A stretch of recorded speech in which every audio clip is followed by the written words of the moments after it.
नमस्कार। आप सभी का स्वागत है हमारे YouTube चैनल एक कहानी पर। दोस्तों, आज की कहानी है मायके के लिए दुख होता है, ससुराल के लिए नहीं। अरे मोहित, तुम अभी तक तैयार नहीं हुए? भला ये भी कोई बात हुई? वहाँ मम्मी इंतजार कर रही होगी। पापा का ऑपरेशन होना है। मुझे वहाँ होना चाहिए और तुम हो कि अभी तक तैयार ही नहीं हुए हो। गरिमा बैग में अपना सामान रखते हुए बोली। उसकी बात सुनकर चाय पीते हुए मोहित ने अपना कप एक तरफ रखा और कहा, अरे यार, चले जाएंगे ना। इतनी जल्दी भी क्या है? वहाँ तुम्हारे भाई भाभी सब तो है। फिर क्यों इतनी परेशान कर रही हो? वैसे भी एक छोटा सा ऑपरेशन तो हो रहा है। और जो जिसका दर्द है वो उसे खुद ही झेलना है। वहाँ हम भला क्या कर लेंगे? उसकी बात सुनकर गरिमा के हाथ वही रुक गए। कैसी बात कर रहे हो तुम? भाई भाभी सब अपनी जगह है और मैं अपनी जगह हूँ। आखिर मैं भी तो बेटी हूँ। मुझे भी उनकी चिंता होती है। सभी बच्चों के वहाँ होने से मेरी मम्मी को भी तो हिम्मत मिलेगी। और छोटा सा ऑपरेशन है तो क्या हुआ? है तो ऑपरेशन ही ना। हम सभी को वहाँ देखकर पापा को भी थोड़ी हिम्मत मिलेगी। अच्छा, तुम्हें जाना है तो तुम जाओ। वैसे भी अपेंडिक्स का ऑपरेशन है। सब कुछ जल्दी ठीक हो जाएगा और एक दो दिन में छुट्टी भी मिल जाएगी। मैं घर पर ही आकर मिल लूँगा। वैसे ही मुझे बहुत काम है। तुम्हारे काम से ज़्यादा ज़रूरी है या फिर मेरे पापा ज़्यादा ज़रूरी है? अगर तुम काम के पीछे इतना ही भागना था तो शादी की ही क्यों थी? किसी रिश्ते की कोई अहमियत ही नहीं है तुम्हारी ज़िंदगी में। ये तुम क्या कह रही हो? तुम्हारे मुँह से ये बात बिल्कुल अच्छी नहीं लगती। अचानक मोहित ने चेहरे पर व्यंग्यात्मक हंसी लाते हुए कहा। उसकी बात सुनते ही गरिमा झेप कर चुप हो गई। ये देखकर मोहित बोला, अपने मायके पर बात आई तो दुख हुआ। मायके का दुख दुख होता है और ससुराल का दुख कुछ भी नहीं। अपने पापा के छोटे से ऑपरेशन में तुम इतना घबरा रही हो तो सोचो मेरे परिवार पर उस समय क्या बीती थी। तब तो तुमने मुझे इन्फॉर्मेशन देना भी ज़रूरी नहीं समझा था। तुम्हारी बेवकूफ़ी के कारण आज मेरे सभी रिश्ते तनाव से भर चुके हैं, जिसे मैं चाहकर भी हटा नहीं पा रहा हूँ। कहते कहते मोहित की आंखों में आंसू उतर आए। उसका गला भर्रा गया।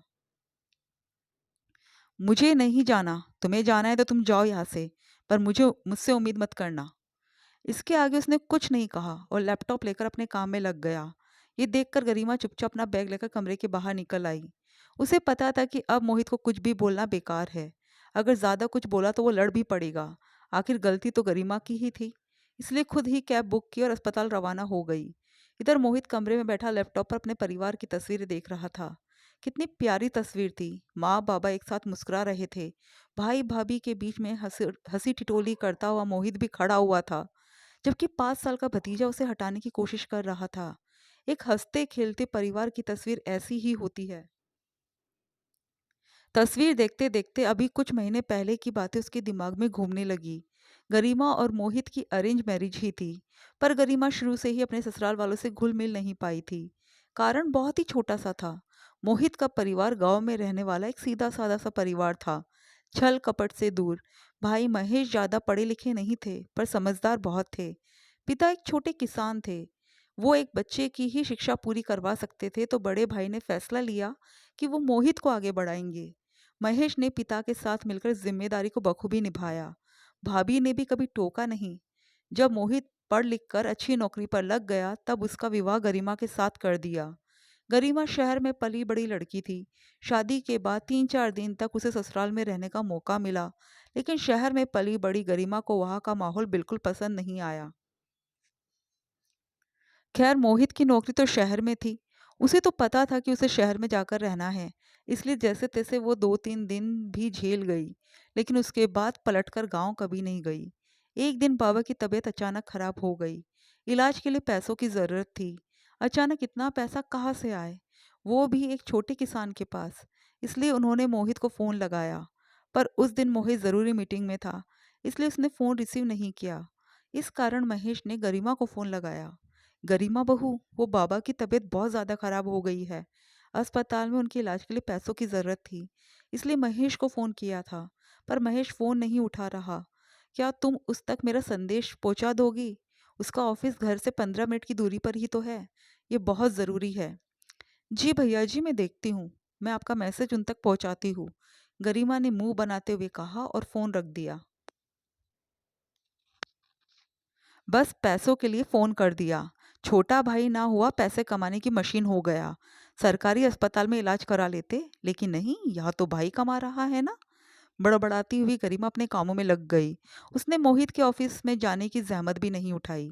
15 मिनट बाद महेश का दोबारा फोन आया, तो इस बार गरिमा ने फोन ही नहीं उठाया।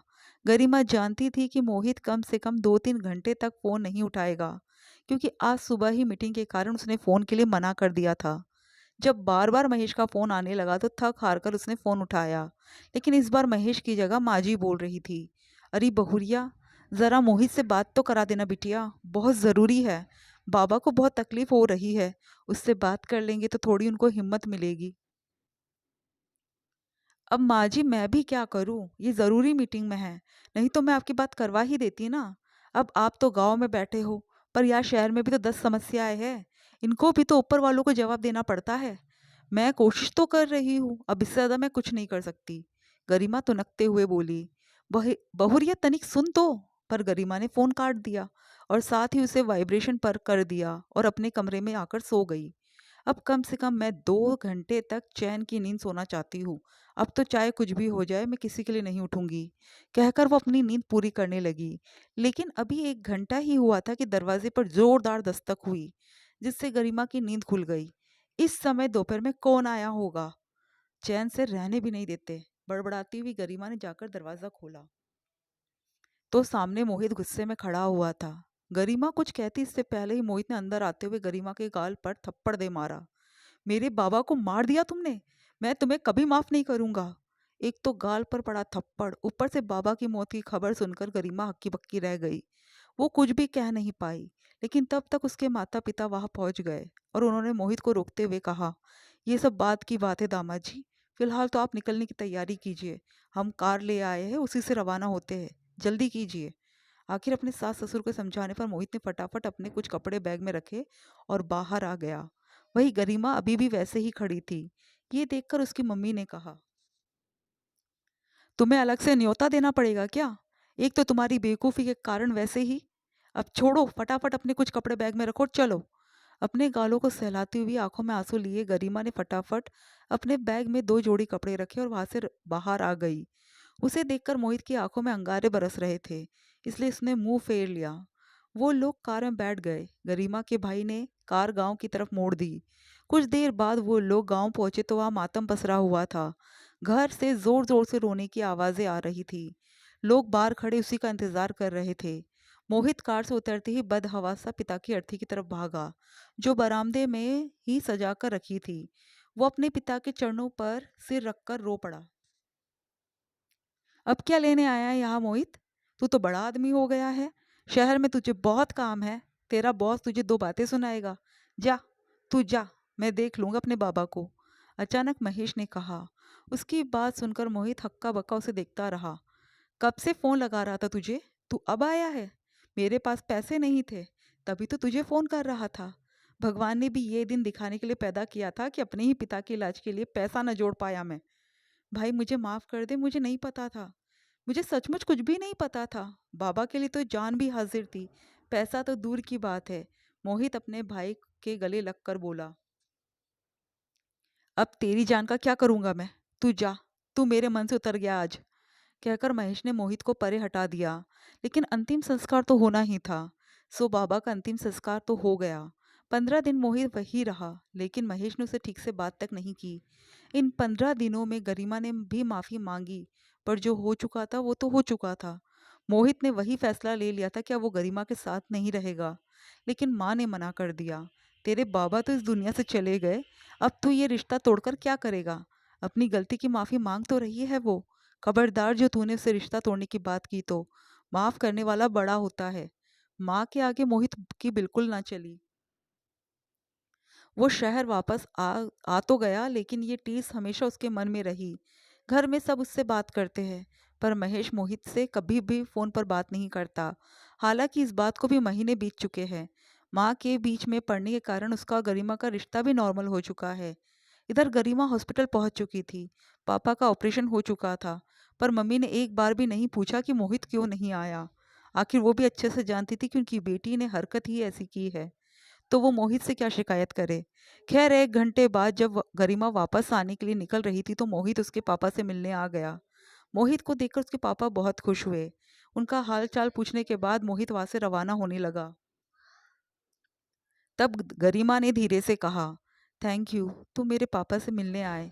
उसकी बात सुनकर मोहित ने सिर्फ एक नज़र उसकी तरफ देखा और कहा, ये मेरी माँ के संस्कार है। उसने ही कहा था कि माफ़ करने वाला बड़ा होता है, और फिर तुम्हारे पापा की तो इसमें कोई गलती ही नहीं थी। कहकर मोहित नीचे आ गया। पीछे पीछे गरिमा भी आ गई और दोनों अपने घर रवाना हो गए। दोस्तों, आपको कहानी कैसी लगी कमेंट करके ज़रूर बताइएगा, और प्लीज़ हमारे चैनल को सब्सक्राइब ज़रूर कीजिएगा। Thank you.